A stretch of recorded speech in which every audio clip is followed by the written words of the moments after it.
हमारे पिता परमेश्वर और प्रभु यीशु मसीह के नाम से आप सबको अनुग्रह और शांति मिलती रहे, आमीन। आइए बाइबल वचन से आप सबको स्वागत करता हूँ। आज का वचन का विषय है आत्मिक जन्मदिन। जी हाँ, स्पिरिचुअल बर्थडे।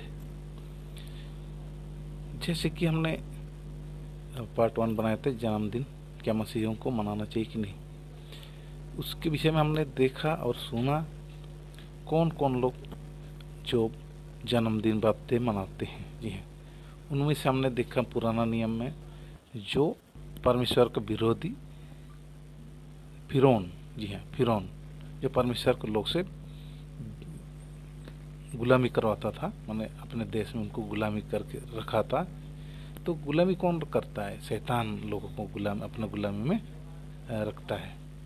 तो ऐसे दुष्ट फिरौन था जो परमेश्वर के लोगों से दुश्मनी करता था और उनको अपने गुलामी में रखना चाहता था, परंतु वो परमेश्वर ने मूसा और आरोन के द्वारा वहाँ से उनको छुटकारा दिया, वहाँ से आज़ाद किया उन लोग को।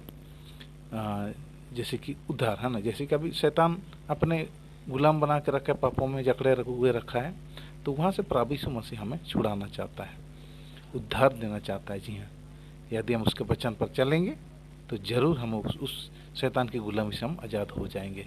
जी हाँ, इसको हमको सीखना जरूरी। तो दुष्ट और एक परमेश्वर जो है, जैसे कि दूसरा शैतान क्या करता है, लोगों को सांसारिक और मन की अभिलाषाओं में फंसा के रखता है।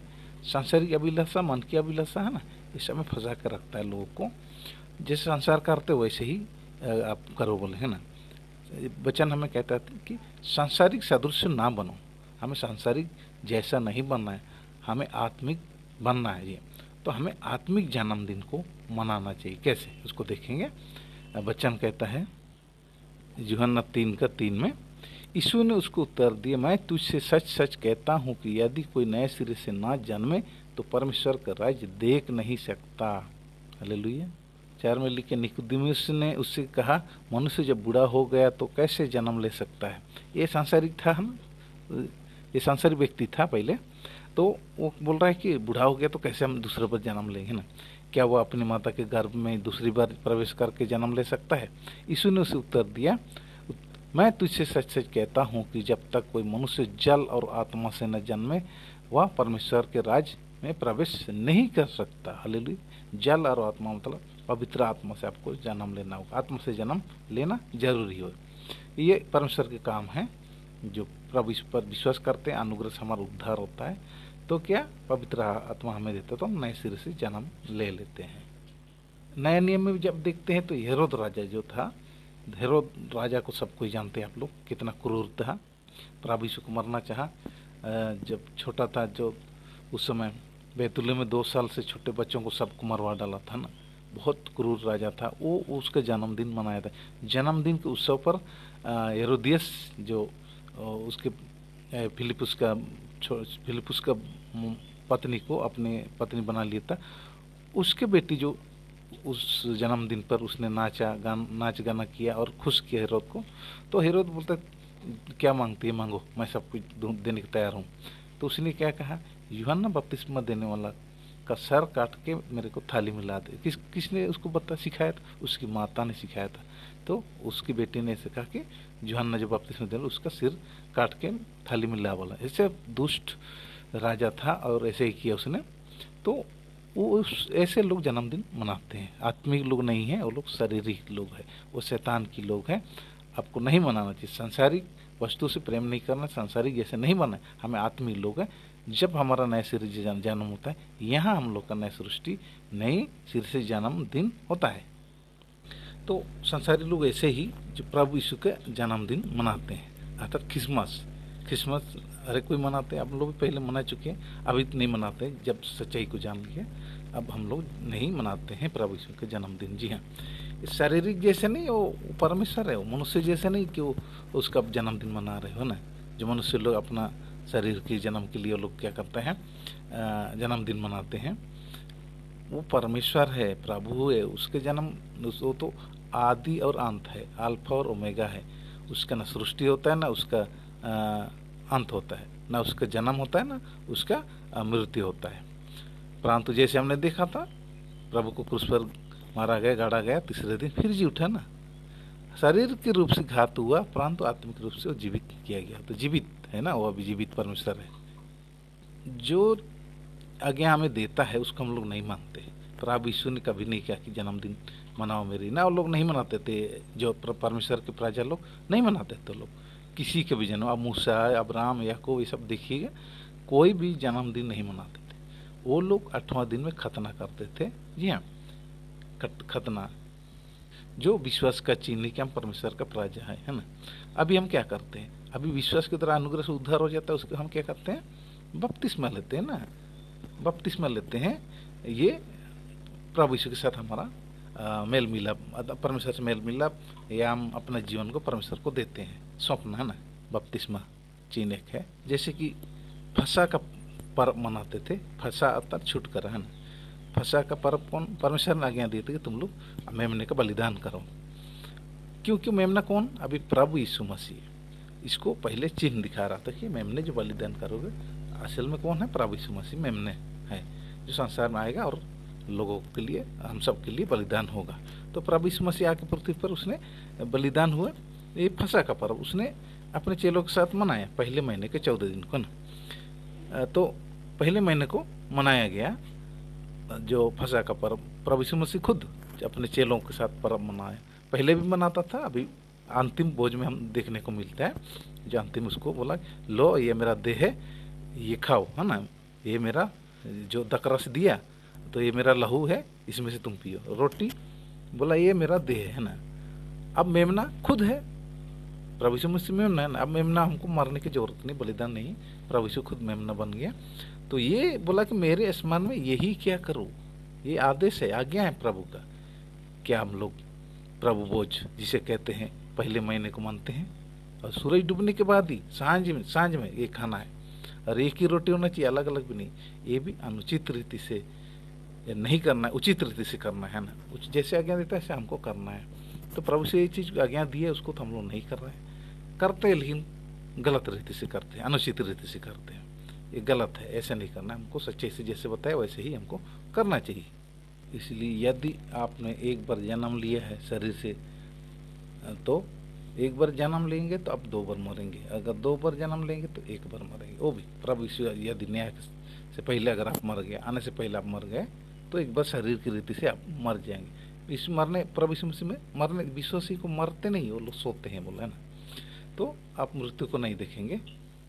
यूहन्ना 11 उसका 25 से पढ़ते हैं, पर लिखा है, यीशु ने उससे कहा, पुनरुत्थान और जीवन मैं ही हूँ, जो कोई मुझ पर विश्वास करता है वह यदि मर भी जाए तो भी जिएगा, और जो कोई जीवित है और मुझ पर विश्वास करता है वह अनंत काल तक ना मरेगा। क्या तू इस बात पर विश्वास करती है? उसने उनसे कहा, हाँ प्रभु, हाँ हे प्रभु, मैं विश्वास करती हूँ कि परमेश्वर का पुत्र मसीहा जो जगत में आने वाला था वह तू है। हालेलुया। जैसे लिखे है, मनुष्य के लिए एक बार मरना, उसके बाद उसका न्याय होना नियुक्त है।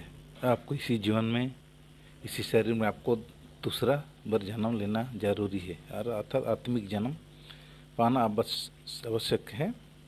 ये परमेश्वर की ओर से है, हमारे ओर से नहीं है।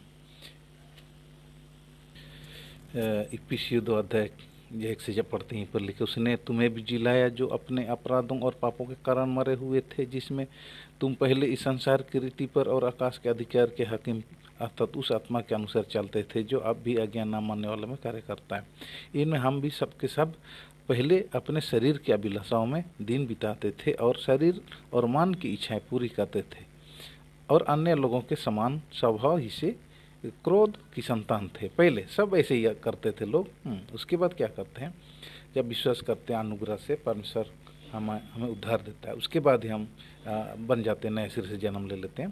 परंतु परमेश्वर ने जो दया का धनी है, अपने उस बड़े प्रेम के कारण जिससे उसने हमसे प्रेम किया, अब हम अपराधों के कारण मरे हुए जब हम अपराधों के कारण मरे हुए थे तो हमें मसीह के साथ जिलाया। अनुग्रह ही से तुम्हारा उद्धार हुआ है, और मसीह यीशु में उसके साथ उठाया और स्वर्गीय स्थानों में उसके साथ बैठाया कि वह अपनी उस कृपा से जो मसीह यीशु में हम पर है आने वाले समयों में अपने अनुग्रह का असीम धन दिखाए, क्योंकि विश्वास के द्वारा अनुग्रह से तुम्हारा उद्धार हुआ है, और यह तुम्हारे ओर से नहीं वरन परमेश्वर का दान है, और ना कर्मों के कारण, ऐसा ना हो कि कोई घमंड कर। हम कर्मों से उद्धार नहीं पाते, कर्मों से नए सिर से नए जन्म नहीं लेते हैं। परमेश्वर का दान है, अनुग्रह है। जी हाँ, विश्वास करते हैं अनुग्रह से हमारा उद्धार होता है।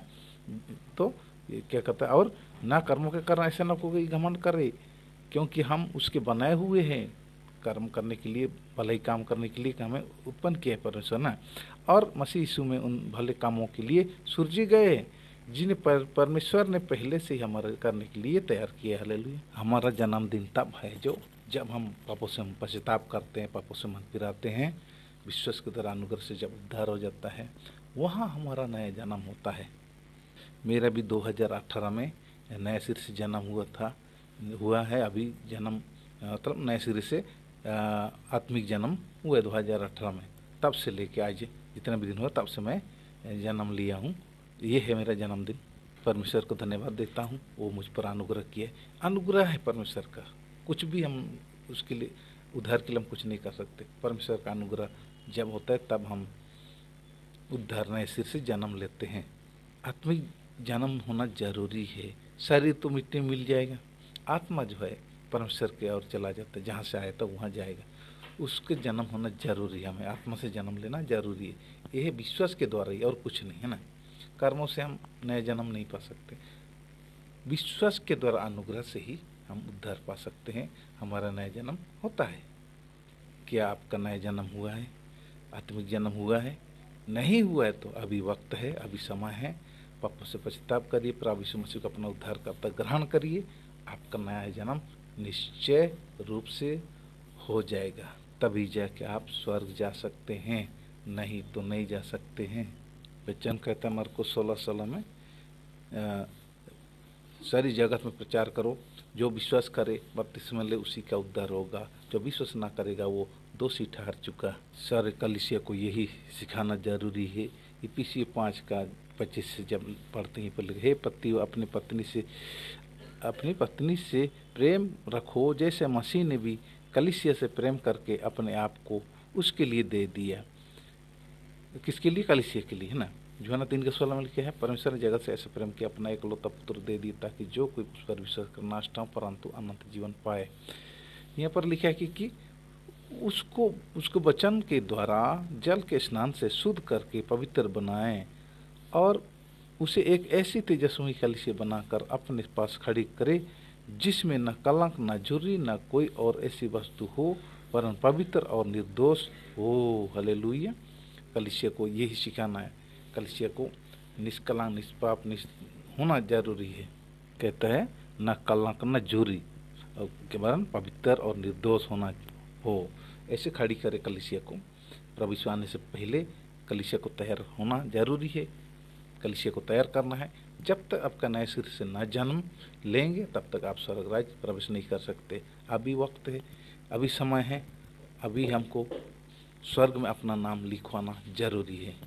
जिसका नाम स्वर्ग में नहीं मिला, उनको आग, जलती हुई आग, गंधक में उनको डाल दिया गया। आज ही आपको स्वर्ग में अपना नाम लिखवाना जरूरी है। विश्वास के द्वारा अनुग्रह से उद्धार होता है आपका, तब आपका नाम लिखा जाएगा स्वर्ग में। इसलिए पौलुस प्रेरित वचन लिखता है 2 कुरिन्थी 5:16 से जब पढ़ते हैं पर लिखा है, अतः जब से हम किसी को शरीर के अनुसार ना समझेंगे, यद्यपि हमने मसीह को भी शरीर के अनुसार जाना था, तो भी अब से उनको ऐसा नहीं जानेंगे। इसलिए यदि कोई मसीह में है तो वह नई सृष्टि है, पुरानी बातें बीत गई है देखो सब नई हो गई।